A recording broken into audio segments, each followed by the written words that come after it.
Salut à tous, c'est Niciop et on se retrouve aujourd'hui pour une vidéo réflexion autour du multigaming sur Twitch, donc quand on stream. Donc multigaming c'est quand on fait plein de jeux, où on change même presque tout le temps de jeu, hein, très souvent. Du... Est-ce que c'est compatible avec le MMORPG et qu'est-ce que le multigaming fait globalement en termes de réflexion au niveau du joueur et streamer. L'exemple qu'on va utiliser comme streamer et qui a fait que j'ai voulu faire cette vidéo, c'est Bourinator. Il y aura son lien de son stream bien évidemment dans la description hein, par respect. Et comme ça, vous pourrez aller voir le streamer et voir si ma réflexion est correcte ou non par rapport à son cas. Donc le multigaming, c'est donc le fait de jouer à plein de jeux, à changer très souvent, très souvent, à souvent ne pas finir les jeux, voire à y jouer extrêmement peu, dans le cas de Borinator en tout cas. Euh, donc on va commencer cette première partie puisque je suis sur Guild Wars 2, donc par les MMORPG. Au niveau des MMORPG, donc Borinator a joué à pas mal de MMORPG, hein, bon, il n'y a pas passé non plus des heures sur Guild Wars 2, il y a un peu plus joué. En ce moment, il est sur FF14 et sinon, il teste un petit peu. Mais il y a souvent joué plutôt par le passé en fait, puisqu'il joue à des anciens MMORPG. Et donc, il est partenaire avec Annette. C'est aussi pour ça qu'il revient souvent sur Guild Wars 2 pour faire découvrir le jeu, afin bien sûr de faire la publicité pour le jeu. Le problème étant, c'est que vu qu'il est multi-jeu, eh bien, il ment un petit peu sur le jeu d'une certaine façon, à mon avis, pour vendre le produit. Une très petite partie hein, de ça. Mais il ment surtout par son manque d'expérience dans le jeu. Du fait que sa philosophie de jeu par rapport au MMORPG, c'est-à-dire ne pas forcément faire le endgame parce que pour lui c'est entre guillemets trop dur, il n'a pas envie de se prendre la tête. D'ailleurs, ce serait un peu dire que finalement le endgame de Guild Wars 2 c'est se prendre la tête, alors que pas du tout. Puisque dans Guild Wars 2, effectivement, il n'y a pas non plus de course à l'équipement. Ça, il le dit, c'est vrai. C'est vrai, c'est vrai. Bon, faut quand même de l'élever et tout, hein. Parce que la commu, ils aiment pas les gens qui n'ont pas d'élevé en raid. Bien sûr, ils vont prendre si vous avez de l'exotique, mais avec les bonnes stats, c'est logique, mais bon, faites l'élever quand même. Mais bref. Et, euh, et donc voilà, et par exemple aussi, il n'a pas fait les fractales hein, sur Guild Wars 2, enfin il en a fait, mais pas à haut niveau, alors que bon, j'avoue, ça ce serait, comme il dit, ce serait un peu plus prise de tête, hein, pour reprendre ses mots, mais c'est pas non plus infaisable, et je pense que c'est un bon challenge, c'est quelque chose, vu comment il arrive à bien animer le stream, parce que c'est un bon, c'est un bon streamer en fait, mais pas un bon joueur de jeux vidéo, eh bien, ça pourrait vraiment être bien en fait, s'il s'y mettait vraiment. Je pense que on pourrait passer un beau moment et il pourrait jouer en plus. Il joue déjà avec les viewers qui sont level 80. Et donc, par exemple, pour vendre le jeu, il dit qu'il n'y a pas de quête FedEx. Ou il n'y a pas de quête en fait où il faut aller chercher des pommes ou voilà, des trucs comme ça qu'on peut voir sur WoW, faut tuer 8 mobs ou des trucs comme ça. Et que Guild Wars 2, c'est beaucoup la découverte, c'est-à-dire qu'il n'y a pas de PNJ avec un point d'exclamation sur la tête, on ne vous dira pas quoi faire, ou comme sur FF14 quoi. Alors que en vrai, sur Guild Wars 2, c'est juste caché par ce qu'on appelle, nous, les cœurs en fait, qui sont des quêtes, parce que clairement c'est des quêtes, hein, on vous demande, un PNJ vous demande quelque chose, et il y en a partout en fait sur chaque, enfin presque sur chaque map. Hein. Certaines maps n'en ont pas, mais sur les maps de début de jeu, sans les extensions, en fait, il y a que les trois dernières maps là ici qui n'en ont pas, qui sont des maps level 80, enfin non 70, voilà 70 à 80 quoi, mais c'est la fin. Mais sinon toutes ces maps là, toutes ces maps ci ont des cœurs. Donc, et les cœurs, c'est purement des quêtes FedEx. c'est purement, ça ne sert strictement à rien en toi dans l'histoire du jeu. C'est-à-dire que vous allez faire souvent la même chose, totalement inintéressante. C'est-à-dire que moi, je me souviens quand j'ai fait cette partie-là de la map, là, ces trois maps-là, à la fin, quand je voyais un cœur, je tapais juste sur les monstres, sur les limons. C'est des limons de charbon, je crois, ou un truc comme ça, enfin de magma, quoi. Et je tapais, en fait, je savais que si je les tapais, ça a monté le cœur. Et à chaque fois, ça monte le cœur.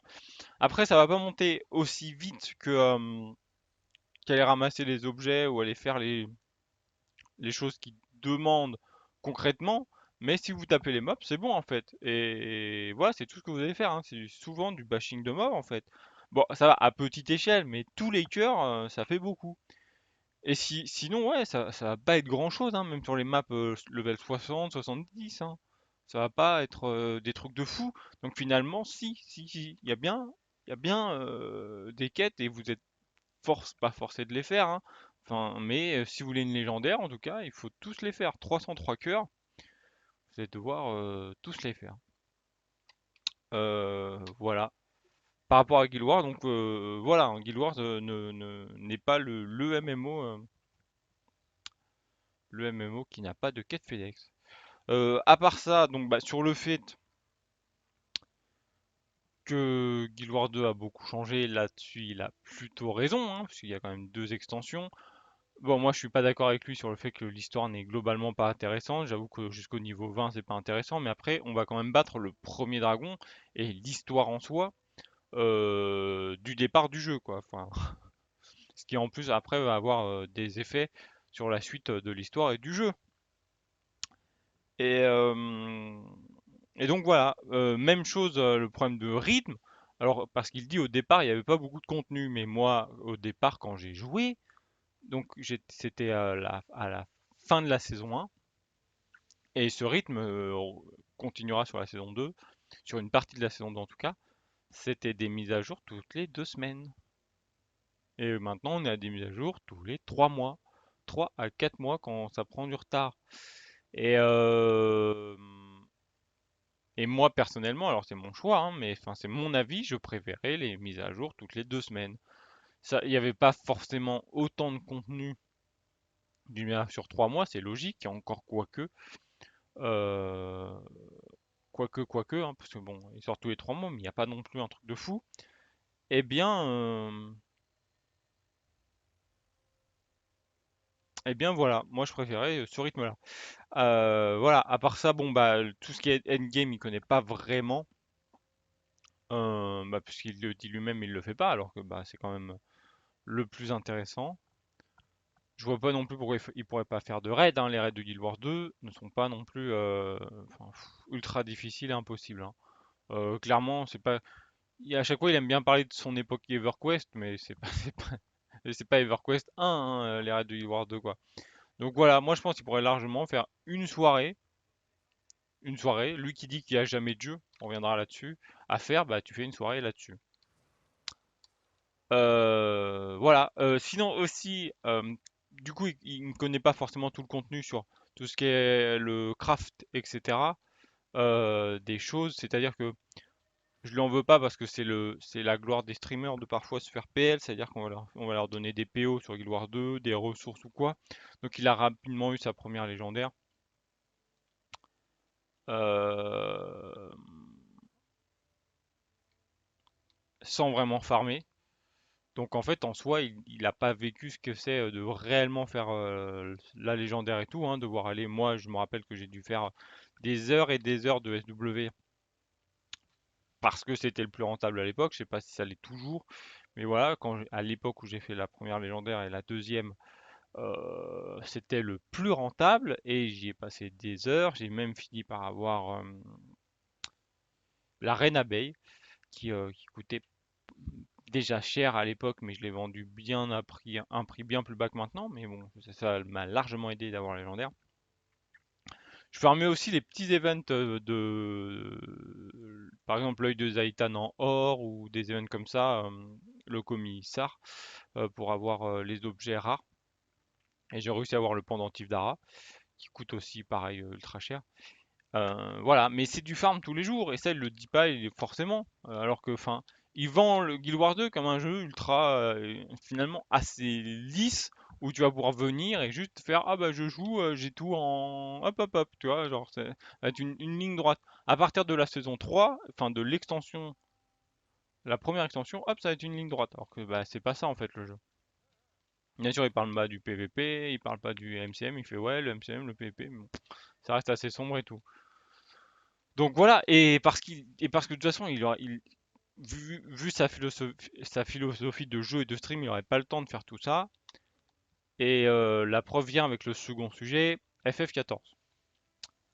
Alors, en ce moment, on voit beaucoup de streamers, étant donné qu'il y a la prochaine extension d'FF14 qui sort le 2 juillet, donc c'est dans 15 jours à peu près, renaît les 70 levels afin d'être prêt le 2 juillet pour FF14. Le problème, c'est que je vous le dis, vous ne serez pas prêt là, si vous commencez maintenant, vous ne serez pas prêt, à moins que vous jouez 12 heures par jour, parce que c'est sacrément long. Il y a beaucoup de quêtes, plus ou moins intéressantes. Mais Bourrinator, lui, le problème c'est qu'il joue 3-4 heures, pas tous les soirs,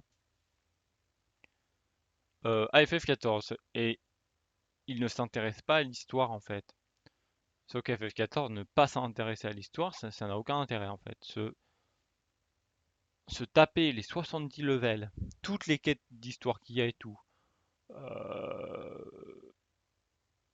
tous les personnages, toutes les cinématiques, etc., les temps d'attente, tac, tac, tac, bah ouais, en fait, il trouve ça chiant, mais parce qu'il s'intéresse pas à l'histoire.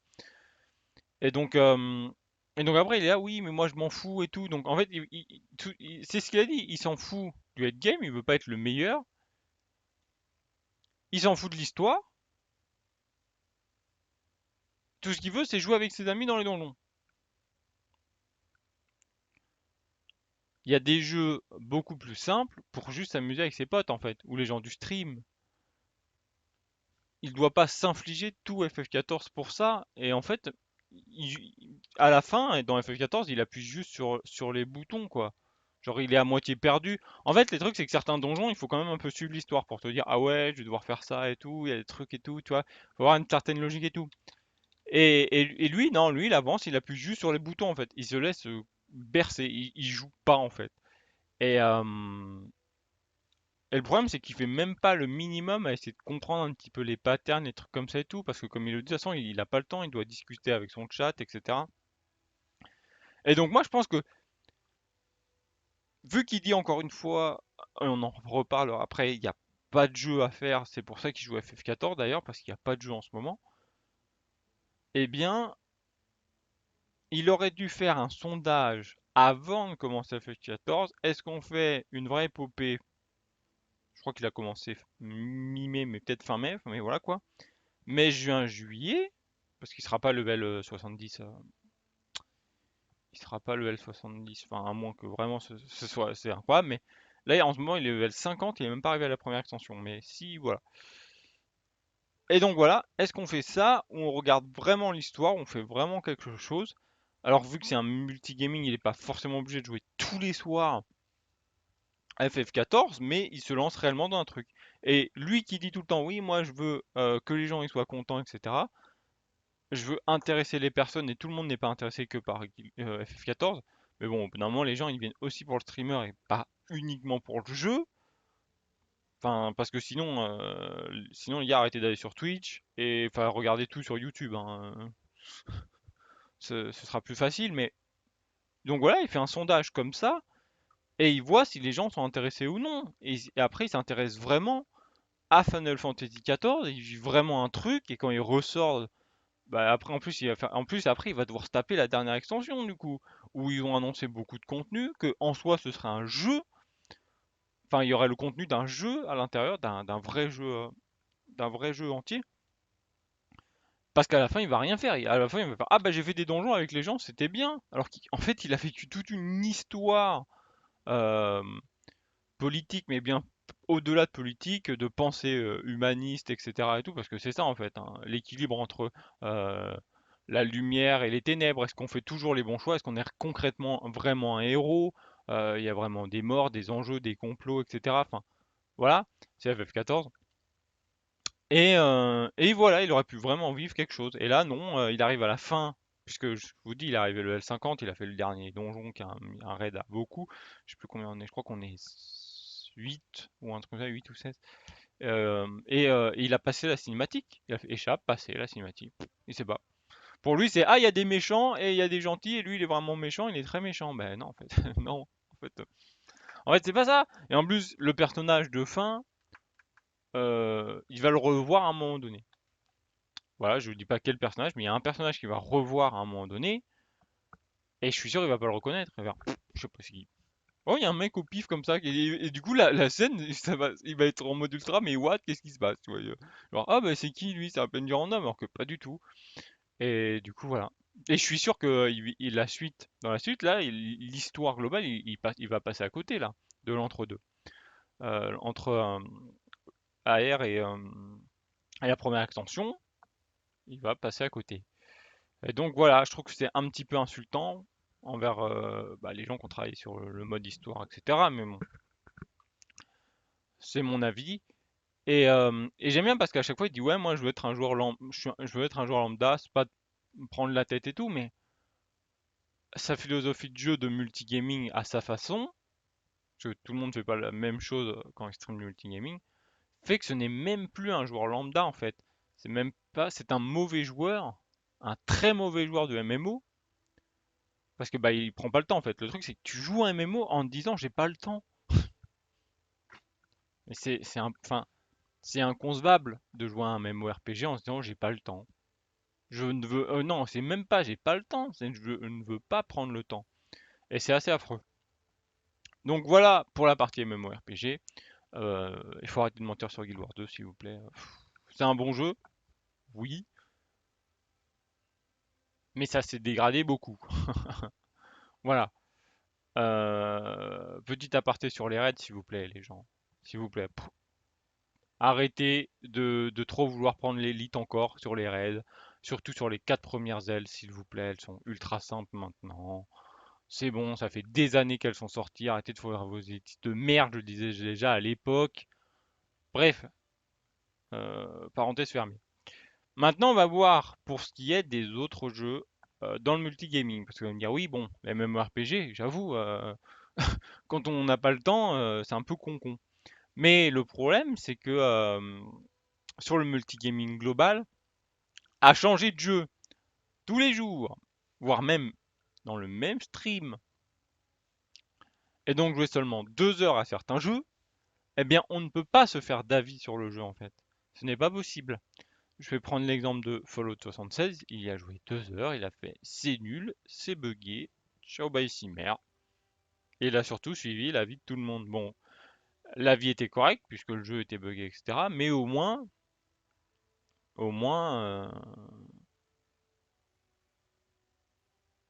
donc l'avis oui était correct, mais au moins ils ont amélioré le jeu après. Voilà, c'est ça que je voulais dire. Maintenant il est amélioré, Fallout 76. Et le fait qu'ils jouent seulement 2 heures à chaque jeu, parce qu'en fait ils le font presque à tous, enfin, fait que, en fait, vous voyez, quand il n'y a pas de gameplay à l'E3, que c'est que des cinématiques, eh ben c'est un peu ça en fait, Bouri. C'est des cinématiques un petit peu longues sur un stream, et il n'y a pas vraiment de gameplay, on ne peut pas se faire un vrai avis. C'est juste un gars qui fait ah bah c'est nul. Et souvent, en fait, on dirait qu'il comprend pas le jeu.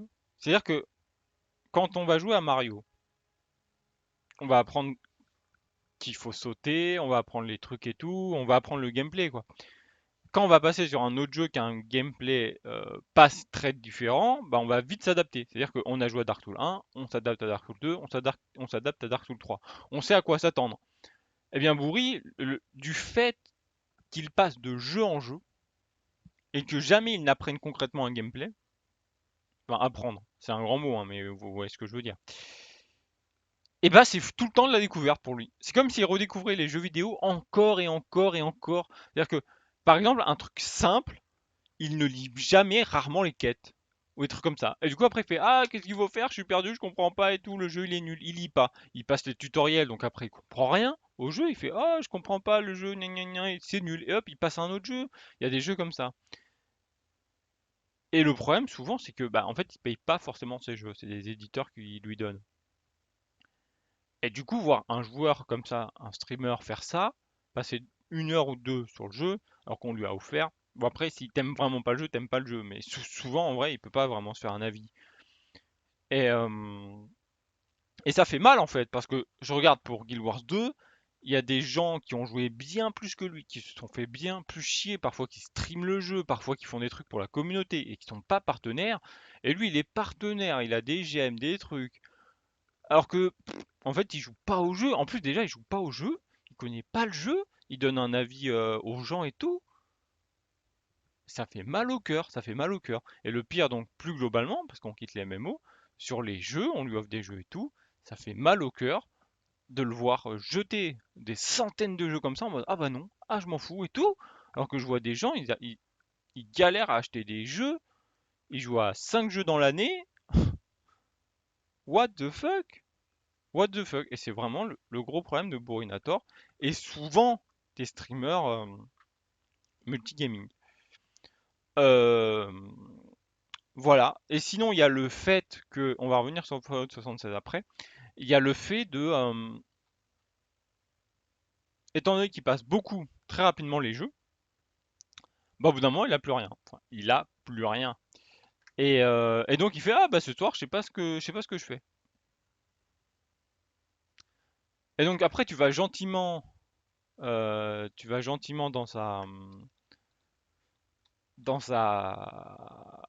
dans sa liste Steam, puisque bah, on peut voir son compte Steam, et tu vois, je crois il a plus de 500 jeux. Et après, tu regardes les horaires de temps de jeu qu'il a, tu vois des jeux, il y a jamais joué. Tu vois des jeux, il y a joué 2 heures, 1 heure. Enfin, t'es là en mode, mais enfin, t'as toute ta bibliothèque Steam en fait à streamer.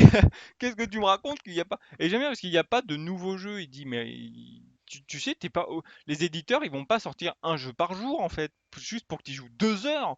Et que après, le lendemain, tu veuilles un nouveau jeu. Ça marche pas comme ça. Il faut au bout d'un moment forcément se poser en fait sur un jeu et créer ton univers de stream autour du jeu, quoi. Enfin, pour que ça tienne le coup. Sinon, t'es pas un bon joueur, etc. Enfin, c'est pour ça. Moi, c'est surréaliste. Et donc voilà. Euh, Maintenant, pour Fallout 76, en fait, c'est assez incroyable parce que sa vision du jeu, comme je vous l'ai dit avant, fait qu'à un moment donné, là, il y a l'E3 en ce moment. Bon, les conférences sont finies, mais le salon a ouvert du coup. Et il a dit oui, est-ce que l'E3 ça sert encore à quelque chose? Débat largement viable.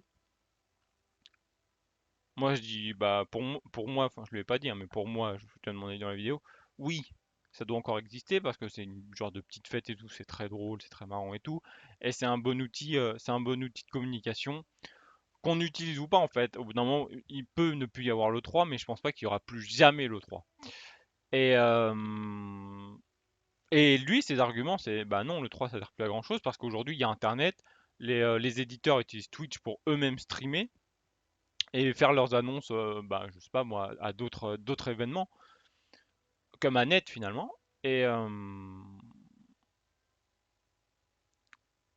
et donc voilà.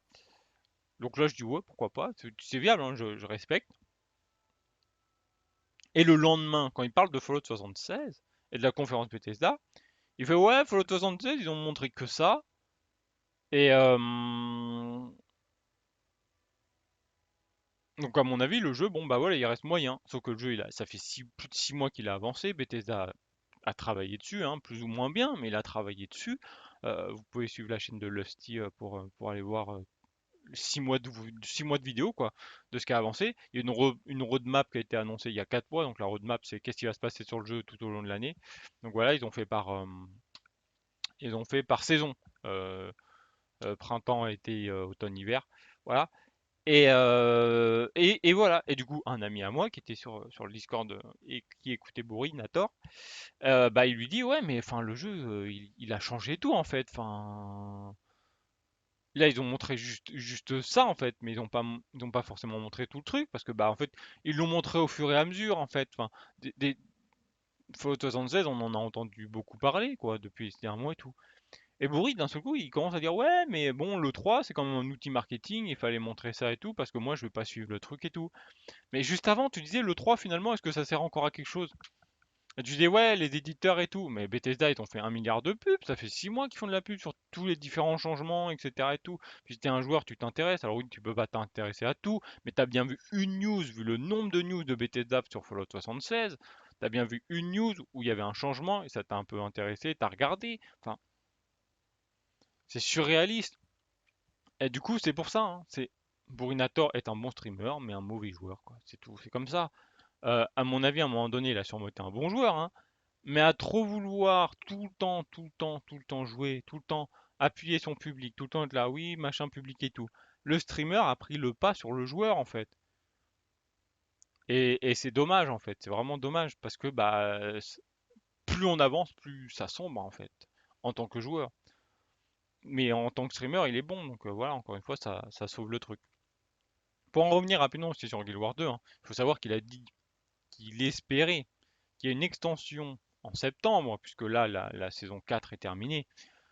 Donc il est partenaire, hein, je le rappelle. Et ça fait, alors qu'on savait, ça fait 6 mois, puisque ça fait depuis 2 épisodes de la saison 4, qu'on sait que non, en fait, il n'y aura pas d'extension et on passe directement à la saison 5, puisqu'en fait, on nous a indiqué que sortir des saisons comme ça était plus rapportait plus d'argent que sortir des extensions. Sauf que voilà, nous on l'a depuis genre plus de 3 mois au minimum la news.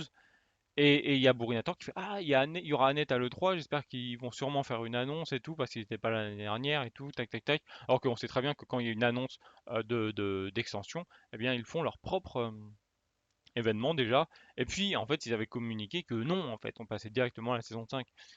Et donc voilà, donner ce genre d'informations et tout, alors qu'il est partenaire, c'est assez incroyable. Moi je trouve ça surréaliste. Euh, voilà. Après peut-être que vous ça reste et on est ouais on a tous le droit à l'erreur, mais bon. Voilà, quand tu survends un jeu, c'est news il y a quand même pas mal de mois. Tu dis pas ouais, il y a Net à l'E3, j'espère qu'ils vont annoncer l'extension qui devrait sortir enfin vers septembre parce qu'ils sortent toujours vers septembre-octobre les extensions. Il y en a que deux qui sont sorties, une en octobre et une fin octobre et une en septembre. C'était vers le 20 septembre, je crois d'ailleurs. Voilà. Voilà. Donc voilà, et pour Fallout 76, voilà, hein, c'est assez incroyable. Donc voilà, je voulais donner un petit avis là-dessus, sur le multigaming qui fait plutôt des bons streamers que des bons joueurs, puisqu'en fait le jeu devient un produit et plus un loisir média. En fait, voilà, c'est un produit, c'est là pour. C'est comme la musique française en fait, c'est devenu un produit, quelque chose qu'il faut vendre, vendre, vendre. On ne joue plus, on ne prend plus le temps de jouer. Ce que je dis, c'est pas nouveau, hein, mais là, c'était vraiment un exemple sur Twitch. Et c'est chaud, en fait, parce que ça fait un peu des fake news, ça dit, ça prend parti, enfin voilà, ça survend les jeux et tout. Et c'est marrant parce qu'il dit souvent qu'il en a marre que les éditeurs survendent les trucs et tout à l'E3 et tout, mais il est le premier à survendre Guild Wars 2. C'est assez marrant. Voilà, moi vous me retrouvez donc en stream sur FF14, hein, puisque moi j'ai suivi l'histoire du jeu, je suis ultra hype, surtout que Square Enix a sorti la vraie bande-annonce de FF14 Shadowbringer, et ça va être bien, ça va vraiment être bien. Je vous dis à très bientôt.